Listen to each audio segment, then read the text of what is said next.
Hello दोस्तों, स्वागत है आपका आज के इस धमाकेदार वीडियो में। आज की इस वीडियो में हम बात करेंगे कि कैसे मैं अपने 12th स्टैंडर्ड में 99 प्लस परसेंटाइल लेके आई थी जीएसईबी बोर्ड में। और मैं आपको अपने सीक्रेट्स बताने वाली हूँ कि मैंने क्या क्या किए थे। टॉप 5 चीज़ें हम डिस्कस करेंगे जो कि बहुत ज़्यादा इंपॉर्टेंट है अगर आपको भी इतने परसेंटाइल तक पहुँचना है तो चलिए विदाउट टाइम वेस्ट किए हम स्टार्ट करते हैं। बहुत ही रॉ बात करेंगे, ठीक है। सारे पॉइंट्स अच्छे से आपको बताऊंगी, डिस्कस करूंगी। तो देखिए, सबसे पहले तो आपको कुछ लोग ऐसे मिलेंगे जो आपको बोलेंगे कि भाई कॉन्सेप्ट पे ध्यान दो, और कुछ लोग आपको ऐसे मिलेंगे जो आपको बोलेंगे कि भाई रट्टा मार लेते हैं, सारा काम सॉर्टेड है। तो मैं आज आपको सच बताती हूँ। देखो, ऐसा नहीं है कि जो टॉपर्स होते हैं वो सिर्फ कॉन्सेप्ट समझ लेते हैं, वो कॉन्सेप्ट भी समझते हैं और रट्टा भी मारते हैं। तो रट्टा में कोई बुराई नहीं है, अनटिल एंड अनलेस आप पहले अपने कॉन्सेप्ट क्लियर कीजिए और फिर उसे रटिए, तो वो एक बहुत अच्छी बात होती है। और मैंने भी ऐसा ही किया था। सबसे पहली जो चीज़ आपको ध्यान में रखनी है वो ये है कि क्लास में आप ध्यान दीजिए, पूरा का पूरा आप अटेंशन क्लास में दीजिए। जब क्लास में कॉन्सेप्ट्स पढ़ाए जा रहे होते हैं तो क्या होता है कि हम ध्यान नहीं देते हैं, बट जब आप वहाँ पे ध्यान देते हो ना, ऑलरेडी आप 50-60% वॉर आप जीत चुके हो। क्लास में ही ध्यान दे दो ना, तो आपको अच्छे से कॉन्सेप्ट क्लियर हो जाएगा, ठीक है। एंड अब एक बार आपका क्लास में अटेंशन आपने दे दिया, एक बार आपके थोड़े बहुत कॉन्सेप्ट्स क्लियर हो गए, तो अब आप अपने कॉन्सेप्ट्स के ऊपर काम कीजिए, उसे फिर से रीड कीजिए, अच्छे से घर पे आके समझने की कोशिश कीजिए। आप चाहे तो यूट्यूब की हेल्प ले सकते हैं। मैंने आपके लिए इतने सारे वीडियोस बनाए हैं और बना रही हूँ आरंभ से अंत तक के सीरीज़ में। तो आप ये सारे वीडियोस के हेल्प लीजिए, अपने कॉन्सेप्ट्स को अच्छे से क्लियर कीजिए और फिर आप रट्टा मारने पे आइए। रट्टा मारने के लिए आप क्या कर सकते हैं? निमोनिक्स बनाइए, स्टोरीज बनाइए। जब आप इन सारी चीज़ों का इस्तेमाल करके लर्न करते हैं ना, तो आपको लंबे समय तक याद रहता है। और जैसा कि आपको पता ही है कि हमारे पास ओसीएम है, एसपी है, इको है। तो ये सब को अगर आपको अच्छी तरह से याद रखना है ना, तो आपको निमोनिक्स और स्टोरीज की मदद लेके ही एक एक चीज़ को समझना होगा, उसको लर्न करना होगा। तो आपको क्या है, लंबे समय तक याद याद रहेगा, ठीक है। तो कुछ इस प्रकार से आपको रटना है। अगर रट्टा मार रहे हो तो अच्छे से मारो ना यार, रटने का भी एक तरीका होता है, ठीक है। सो आई होप आपको पहला टिप क्लियर होगा कि पहले आपको अपने कॉन्सेप्ट्स क्लियर करने हैं एंड देन आपको रेक्टाफिकेशन भी करना है, ताकि आप अच्छे मार्क्स ला सको। सेकंड पॉइंट पे हम आते हैं। सेकंड पॉइंट है revision is must. Revision is must, बहुत ज़्यादा इंपॉर्टेंट है गाइस रिवीजन। अगर आप रिवीजन नहीं करते हो ना, तो आप मैच हार जाते हो। देखो, पढ़ने का क्या है, सब लोग पढ़ लेते हैं पहली बारी तो, लेकिन दूसरी बारी कौन पढ़ता है भाई? दूसरी बारी रिवीजन कौन करता है? तीसरी बार रिवीजन कौन करता है? चौथी बार रिवीजन कौन करता है? मार्क्स तो उसके आते हैं ना भाई। रिवीजन मैटर करता है, रिवीजन मैटर करता है, रिवीजन मैटर करता है। देखिए, जब आपको क्लास में कोई कॉन्सेप्ट पढ़ाया जा रहा है तो आप अपने नोट्स बराबर से तैयार रखिए। आप नोट्स बनाइए, आप अंडरलाइन कीजिए टेक्स्ट बुक में, आप चीज़ों को हाईलाइट कीजिए, ठीक है। एंड आप रिवाइज कीजिए। जब भी आप घर पे आते हैं, क्लास में आप पढ़ के आते हैं, तो घर पे आके आप उसे रिवाइज कर लीजिए, ठीक है। जितना पढ़ाया जा रहा है हर रोज़ घर पे आके आप उतना एटलीस्ट रिवाइज कर लीजिए। एक बार आपने उतना उस दिन रिवाइज कर लिया ना, फिर आप वीकली रिव्यू कर लीजिए एक बार कि क्या क्या आपने डेली पढ़ाई की है। एक बार आप वीकली उसको रिव्यू कर लीजिए। एंड जब आप ऐसा करेंगे ना, तो आपके कॉन्सेप्ट्स तो एकदम अच्छे से क्लियर हो जाएंगे और आपके कॉन्सेप्ट्स है ना, आपके दिमाग में छप जाएंगे। रिवीजन करना दोस्तों बहुत इंपॉर्टेंट है। सिर्फ चीज़ों को सीखना नहीं है हमें, चीज़ों को लंबे समय तक रिटेन भी करना है। और लंबे समय तक रिटेन रखने के लिए ना हमको रिवीजन करना पड़ेगा, ठीक है। हर रोज़ भी रिवाइज कीजिए एंड संडे को छुट्टी लीजिए और उस दिन सारा का सारा रिव्यू कर लीजिए अच्छे से कि आपने वीक में क्या क्या पढ़ाई की है, क्या क्या आपने लर्न किया है। एक बार उसको रिवीजन कर लीजिए, रिव्यू कर लीजिए, ठीक है। तो आई होप सेकंड पॉइंट भी आपको क्लियर होगा कि रिवीजन इज़ मस्ट। रिवीजन बहुत ज़्यादा ज़रूरी है, ठीक है। अब आगे बढ़ते हैं।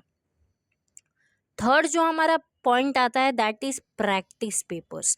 अब आपने लर्न कर लिया, आपने कॉन्सेप्ट समझ लिया, आपने फिर आपने सेकंड पॉइंट क्या था यार, मैं खुद ही भूल जा रही हूँ, देखो। हाँ, आपने रिवीजन कर लिया, आपने लर्न कर लिया अच्छे से, आपने रिवीजन कर लिया। अब आपका क्या स्टेप है? अब आपका थर्ड स्टेप है कि आप प्रैक्टिस कीजिए। आप देखिए, आपने एक चैप्टर कंप्लीट किया ना, तो अब आप उसके चैप्टर वाइज क्वेश्चंस लगाइए। चाहे तो आप टेक्स्ट बुक के पीछे के क्वेश्चंस कीजिए, नहीं तो आप पेपर्स उठाइए, उसमें चैप्टर वाइज जो क्वेश्चन है ना उन्हें पहले कंप्लीट कीजिए। ठीक है, चैप्टर पढ़ा, उसके बहुत सारे क्वेश्चंस लगाए, अच्छे से लर्न किया, अच्छे से प्रैक्टिस किया, अगर अकाउंट और स्टेट है तो। ठीक है, तो सबसे पहले आपको क्या करना है, चैप्टर पढ़ने के बाद चैप्टर वाइज क्वेश्चंस लगाने हैं। इससे क्या होगा कि आपको पता चलेगा वेयर डू यू स्टैंड, आप कितने पानी में हैं या आप कितने ऊपर हैं, आपको पता चलेगा। अगर आपके कॉन्सेप्ट बढ़िया है तो आपसे क्वेश्चंस बनेंगे, अगर आपसे क्वेश्चन नहीं बन रहे हैं तो आप अपने कॉन्सेप्ट्स को अच्छे से रिव्यू कीजिए, रेक्टिफिकेशन थोड़ा अच्छे से कीजिए। ठीक है, एंड उसके बाद आपको मॉडल पेपर्स भी बहुत सारे लगाने हैं। मॉडल पेपर्स तो आप वीकली एक लगा ही लीजिए। अब आपके एग्ज़ाम्स बहुत क्लोज हैं तो आप मॉडल पेपर्स लगाना स्टार्ट कीजिए। मॉडल पेपर्स आप लगाओगे ना तो इससे आपको रियल एग्जामिनेशन का फील आएगा कि हाँ भाई, रियल एग्जामिनेशन में कैसे क्वेश्चंस आते हैं आपको पता चलेगा।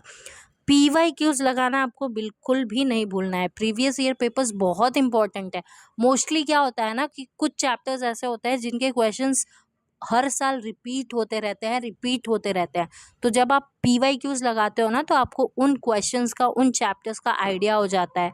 इसके अलावा आपको ये भी पता चलता है कि कौन सा चैप्टर कितना इम्पोर्टेंट है, कितने का वेटेज रखता है। तो प्रीवियस ईयर पेपर्स बहुत इंपॉर्टेंट है। आप कहीं से भी जुगाड़ कीजिए एंड उसको लगाना स्टार्ट कीजिए। सिर्फ पेपर देना काफ़ी नहीं है, आपको उसे एनालाइज करना पड़ेगा। एनालाइज करना पड़ेगा मैम, ये क्या बोल रहे हो? तो देखो, समझ लो आपने एक मॉडल पेपर सॉल्व किया, आपका सिलेबस हो गया है और अब आप मॉडल पेपर आपने सॉल्व किया। तो एक बार मॉडल पेपर कर लेने के बाद आपको ये एनालाइज करना है कि क्या क्या मेरा सही हुआ, क्या क्या मेरा गलत हुआ, अगर कुछ गलत हुआ तो क्यों गलत हुआ, मेरे को कौन सी चीज़ें पढ़ने की ज़रूरत है, मैं कहाँ पे लैग कर रहा हूँ। ये सारी चीज़ें आपको देखना पड़ेगा, ये सारा चीज़ आपको देख के और इसको इम्प्रूव करके आगे बढ़ना पड़ेगा। ठीक है, तो ये थर्ड टिप है जिसे आपको अपने दिमाग में बिठा लेना है।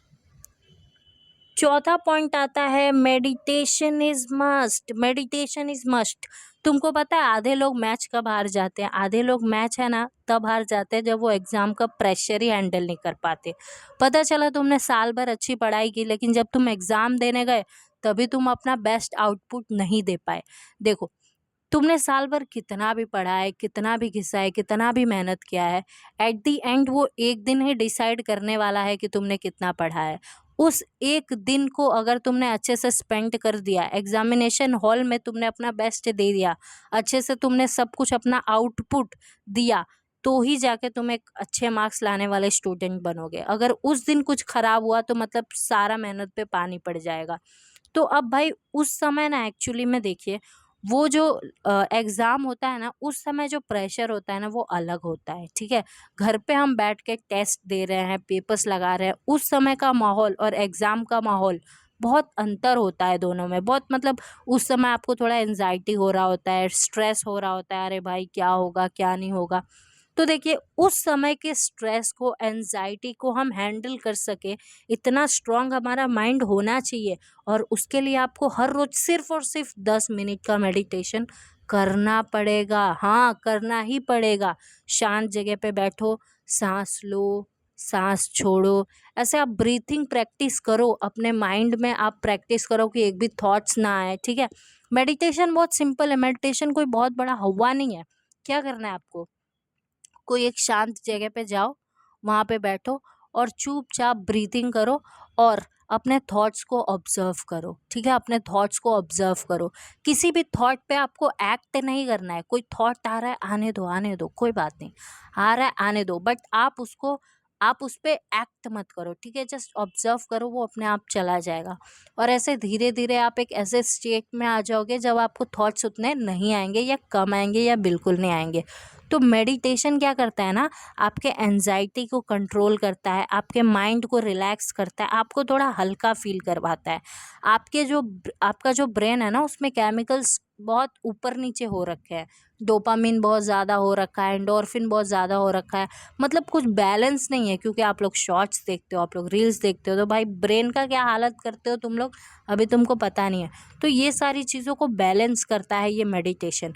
और अगर आपने ये आदत डाल लिया ना, तो एग्ज़ाम का जो स्ट्रेस है ना, एग्ज़ाम जैसे जैसे पास आता जाएगा आपको स्ट्रेस होगा, बट ये स्ट्रेस में आपको रिलीफ मिलेगा अगर आप मेडिटेशन कर रहे हैं। तो आप एग्ज़ाम के प्रेशर को भी हैंडल कर पाओगे अगर आपका माइंड काम है, शांत है और अच्छे से आप वहाँ परफॉर्म करना चाहते हो, तो आपको मेडिटेशन हर रोज़ करना पड़ेगा। लास्ट जो हमारा पॉइंट आता है दैट इज स्किल डिस्ट्रैक्शंस। मैं आपको सच बता रही हूँ, जब मैं अपने 12th में थी तो मैं ना इंस्टाग्राम यूज़ करती थी, ना स्नैपचैट यूज़ करती थी, ना फेसबुक यूज़ करती थी। हाँ, मैं थोड़ा बहुत यूट्यूब देख लिया करती थी, बट बहुत कम। एंड व्हाट्सएप भी मैं यूज़ नहीं करा करती थी, क्योंकि मुझे पता था कि ये सारी चीज़ें डिस्ट्रैक्शंस हैं।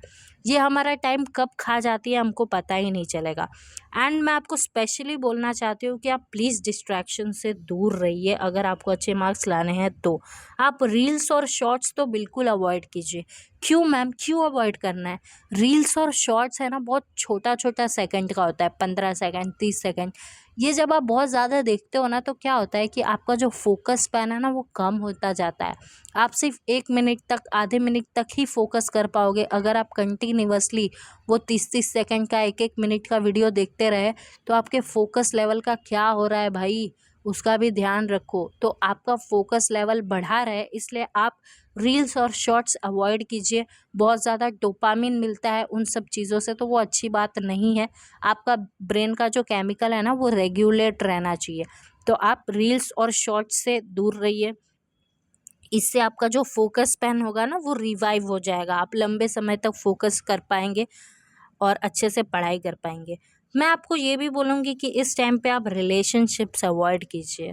आप रिलेशनशिप्स, मतलब क्या ये कोई एज नहीं है आपकी कि आप इन सारी चीज़ों में अपना टाइम वेस्ट करो, बिकॉज़ इन सारी चीज़ों में आपको एफ़र्ट देना पड़ता है। अब या तो आप पढ़ाई पे एफ़र्ट दे सकते हो, नहीं तो आप रिलेशनशिप में एफ़र्ट दे सकते हो, ठीक है? तो रिलेशनशिप का एक सही एज आएगा। अभी के टाइम पे आप अपना टाइम है ना रिलेशनशिप में मत लगाओ, नहीं तो आपका पूरा का पूरा एफर्ट है ना रिलेशनशिप में चला जाएगा और एग्ज़ाम के लिए कुछ बचेगा ही नहीं। बहुत सारे ऐसे अच्छे बच्चे होते हैं, बहुत टॉपर होते हैं, बट इन रिलेशनशिप्स में आके वो फंस जाते हैं और उनके मार्क्स गिर जाते हैं। तो आपको ऐसा बिल्कुल भी नहीं करना है। आप जब भी पढ़ने बैठो ना, अपना एक इन्वायरमेंट डिज़ाइन करके बैठो। हर रोज़ कोशिश करो कि वहीं पे तुम बैठ रहे हो पढ़ने, और पढ़ने के पहले है ना अपना माहौल सही कर लो। मतलब फ़ोन दूर रख लो, मम्मी पापा को बता दो कि आप पढ़ने वाले हो, ताकि वो भी आपको डिस्टर्ब ना करें। फ़ोन आप साइलेंट पे रख दो एंड आराम से पढ़ो। And be productive. प्रोडक्टिव अगर आप हर रोज़ रहोगे, हर रोज़ अपना बेस्ट दोगे, तो कोई भी आपको हरा नहीं सकता है, आप जीतोगे ही। आई होप आपको इस वीडियो से बहुत ज़्यादा हेल्प मिलेगी। अगर आपको कोई और वीडियो चाहिए तो मेरे को कमेंट में बता देना, मैं ज़रूर से बना दूँगी, ठीक है? Okay then, thanks a lot for watching the video and I hope it helped you. So make sure to like the video and share it with your friends. Bye bye, take care and keep studying.